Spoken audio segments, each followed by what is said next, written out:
All right, my name is Gabriel with Matt Out. Today we're doing a scrap wood challenge. We're building a chair with wood that we found in our scrap pile.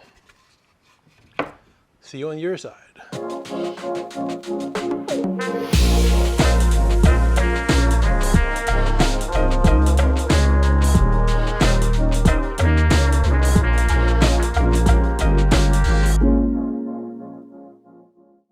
All right, so before we start on the project, we're going to be using these templates over here.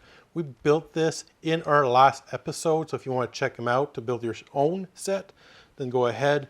If all you want is a copy of these, I'm going to make these available in our store. Links will be in the description. Right now, what we're going to be building is our blanks to go ahead and do that on our table saw. So I'll see you in a sec, I guess.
So what I have here is a block that's just the same thickness as my dado blade I have in here. What I'm going to do, I'm going to put this block right up against the fence, and when I cut the tenant for my leg, it's going to give me the upper part of my tenant. So it's going to give me the further end reach over here. Now for the bottom part of the tenant, I'm just going to go ahead and use the leg that's going to go in there. So the back leg right over here, and then this is going to go right up against it, and it's going to give me a place where I can, cut the bottom part of that tenant. Hopefully everything's going to go up to plan. I don't see how it couldn't. So I'm going to go ahead and cut this.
And we're back. We got our blanks all done.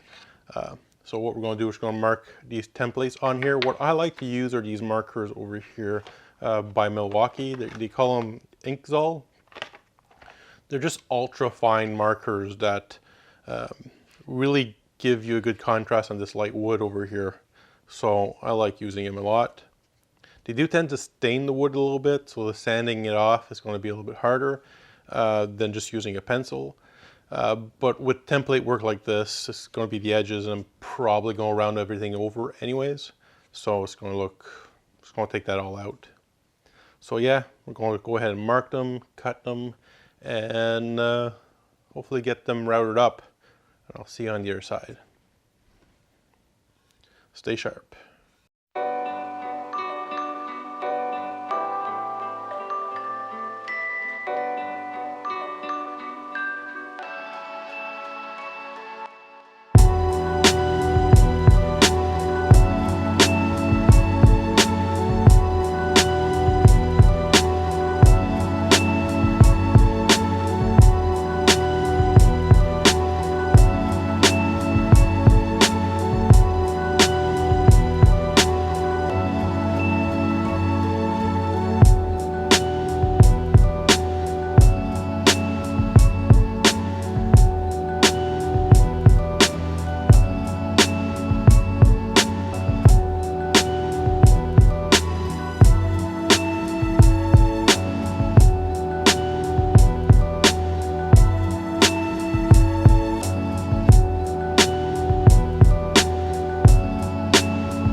All right, so we're done with all the framework for this chair.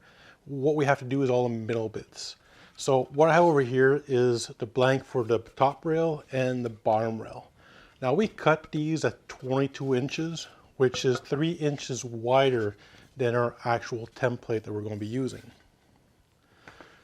The reason for that is that we still have to do tenons on each side. Now we're going to cut these tenons at 1.5 inches.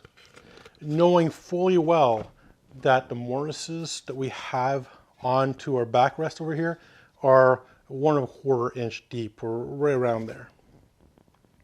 So what we're going to do is later on, we're going to cut these tenons to the length that we need in order to fit our backrest.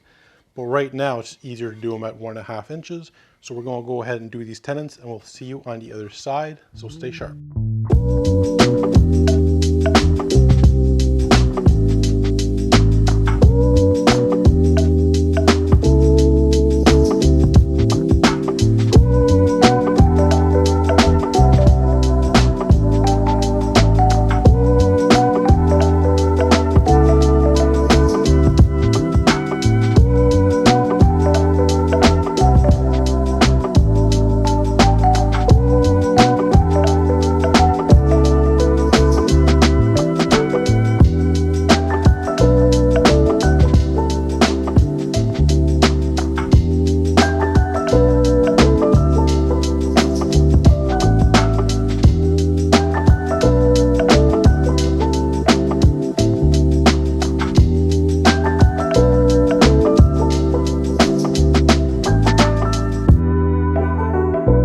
So we're going to be making a jig for our lats over here in order to go into our bottom rail and our top rail.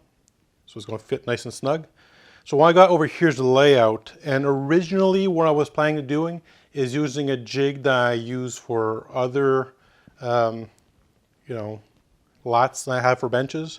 And it just didn't look right whenever I extended it to a test piece. So I said, I'm not going to do that. So I'm just going to go ahead and just make a jig. So let's go over the math over here. So these lats over here are 5¼ inch wide, right? And our bushing on a router is 3/4 inch. Our router bit is 1/2 inch wide. So one thing that we do know is that whatever this measurement is going to be, it has to be 1/4 inch longer to compensate for the differences in sizes. So this is 5¼ so the width of our hole for our jig is going to be 5.5. This is 3/4 inch thick, so the thickness of the hole is going to be 1 inch thick. So what I'm going to do, I'm going to take this, I'm going to rip 1 inch. So I'm going to have 1 inch lot on the outside over here. I'm going to rip it right in half. I'm going to cut 5.5 inches on this piece, the first piece I'm going to do. I'm going to put it in the middle, and I'm going to glue in both sides of this. So, I'm going to have the hole that I need in order to make everything happen.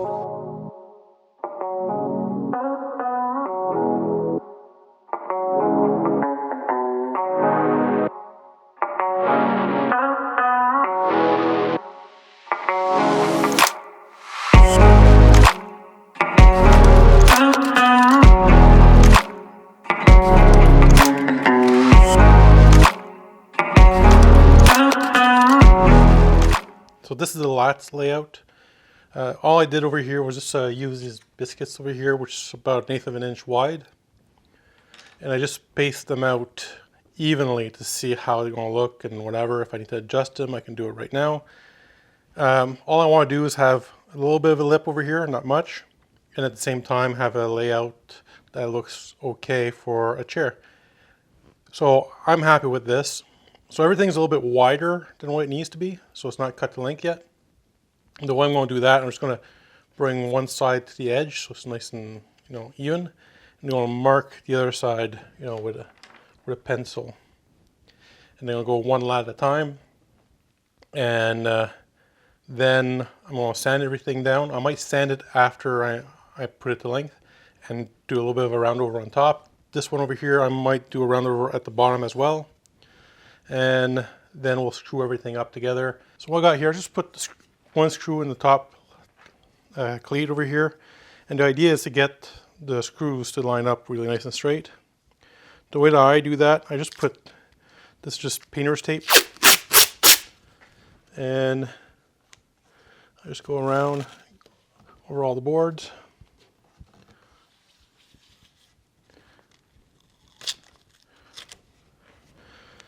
Go ahead and mark the other side real quick as well. I need to see where this one is. There we go. Then I use a rule that is flexible.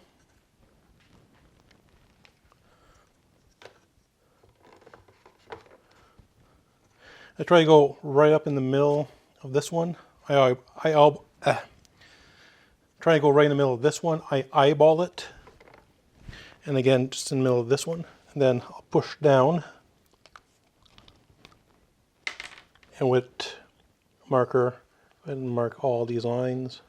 How does that look? That looks pretty good to my eyes. Has to look good to your eyes. That's the idea. You gotta trust the eyes. Now I'm just going to drill.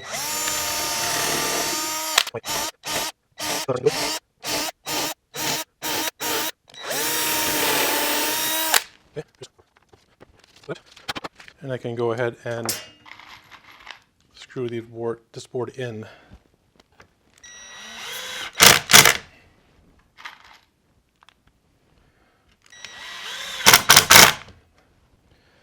All right, so that's how I keep my line straight this way. So it looks good. So I got this thing propped up on a milk crate over here, all supported by just a 2x4 right at the back here. So now I'm just experimenting on how I want these legs to be on it. Originally on the design, I wanted it to be like this. And I'm quite satisfied with the look of that. I think it looks pretty sweet. So I'm happy with that look, but I'm also looking at it as in I'm not sure if this part here is going to be strong enough for somebody to, you know, pry themselves up on that edge. And a lot of this look, I think, will look better with different type of arm backrest going a little bit more in a circle type of thing. So what I'm going to do, I'm actually going to put these going the other way, because I started experimenting that way with the armrest actually jutting out just a little bit in the back. So I think it cuts this straight line in the back here a little bit, makes it look a little bit more of an art piece in my mind. I like how this kind of protrudes forward. Everything that's fat is in the front of it. Everything that's narrow is in the back. Kind of like the look of that a lot. So I'm thinking that's how I'm going to mount these legs on this. Yeah, I think that's how it's going to go. And if you want to lift yourself up, then putting all your weight on this side of the bench, I mean, you're basically putting it where all the strength is. And if you're leaning it forward, it's going to go on this joint over here that's super strong. So I'm thinking going this way is going to be the best thing. It's going to be 2 bolts. One up here, one down here. You're going to see me put those on right now.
Well, this was a fun project for me to do. Nice little challenge using scrap wood I had around my shop. Well, if you like this kind of content, go ahead and leave a like. If you absolutely love this kind of content, subscribe. If you want to start a conversation, go ahead and do that in the comment section below. And until next time, stay sharp. Pretty good. It's a big twist. It's a mech twist if you ever seen one. Okay. The reason why it was in the scrap pile.